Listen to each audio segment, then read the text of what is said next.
It's always interesting when a lot of people come into Vedic sciences, including yoga and Ayurveda, the two most prominent, and start proclaiming things as if they're a self-professed expert.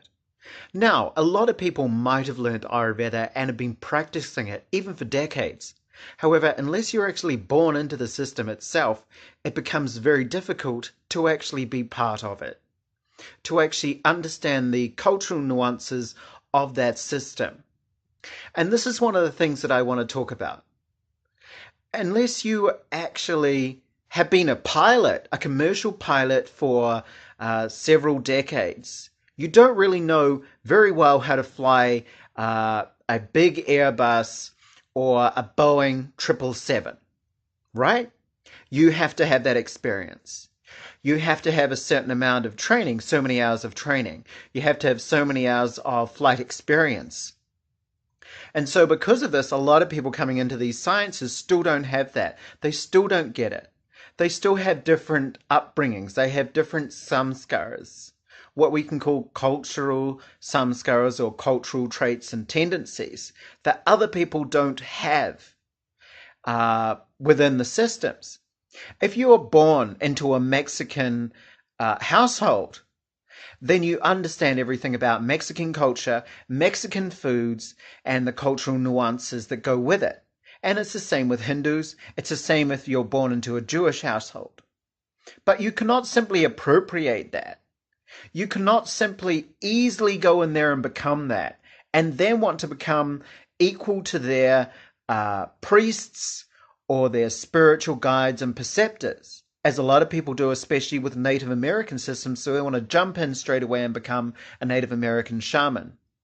In India, they want to become Brahmins. But if you try to become a rabbi in the West, to even become a Jew in the West is very, very difficult. You have to study for many years. You have to understand the system. You have to understand the history. But none of this is done when people start appropriating systems such as yoga and Ayurveda and other Vedic sciences. Why? Because we as Indians allow that to happen and then moan and scream and bitch afterwards because of it.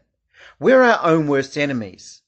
We need to start looking at the system itself and why it's failed. It's us. We allow people to come in too easily. Everything has become so easy for people.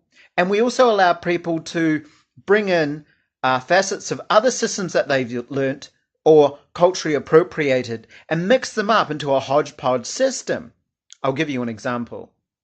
Within Ayurveda, most people are practicing TCM or Reiki or other New Age or Eastern field of philosophy or medicine. As I've mentioned, TCM, especially with its acupuncture, is one of those systems. So they bring in Ayurveda as a part of it. But their knowledge of Ayurveda is very small. And the other thing is, we have various systems. We've got homeopaths, we've got naturopaths, TCM doctors, we have Ayurvedic practitioners. So many of these.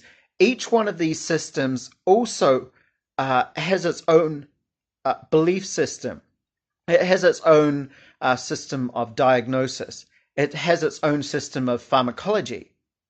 And each of these systems is also different from each other. India and China, they might have some similarities, but systems such as acupuncture in the mainstream, apart from people trying to, again, interpolate it into modern Ayurveda, it was not traditionally part of the classical Ayurvedic system.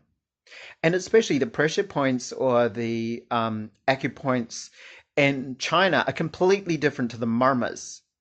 So this is another misconception. People muddy the waters with different systems. And when you create a hodgepodge, you are saying to your clients, I'm not really a master of anything. I'm a jack of all trades and a master of none.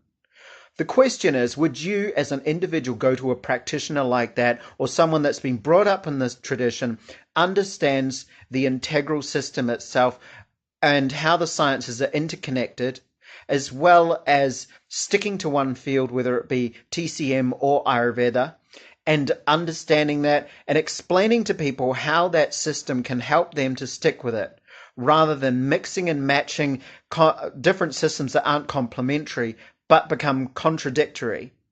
And this is what Ayurveda itself talks about. It talks about diets and regimes that are specific for everybody. And this certainly does not mean, and again, it actually means that you shouldn't go towards anybody or any system that does this, that waxes and wanes and goes all over the place. You've got to be constant. Namaste.